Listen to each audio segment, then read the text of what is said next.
Hi everyone, in this video I'll be showing you how to solve the error target of URI doesn't exist in Flutter project. So you'll be getting this error if you haven't installed a particular Flutter package but you have tried to import this.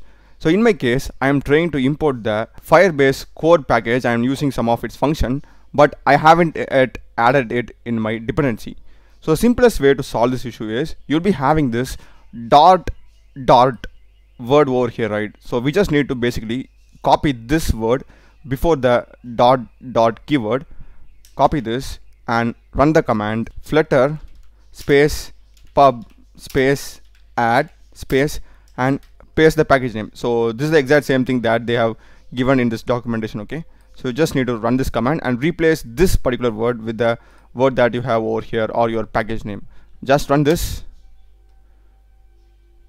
and that's it, it has been added. And if I just now go to the dependencies, and you saw that, right? Now I'm not getting that red color curly line. And if I go to my pubspec.yaml and if I scroll down, here you can see the dependency has been automatically added. In case if you want, you can just click on pub upgrade or pub get, that's also fine. And that's it, the error has gone now. So this is how you solve the issue, guys. I hope you'd have found this video useful. Do check the playlist of my channel. Done a lot of videos in AI tools, CRUD operations, API and other stuff. Subscribe me. Thanks for watching.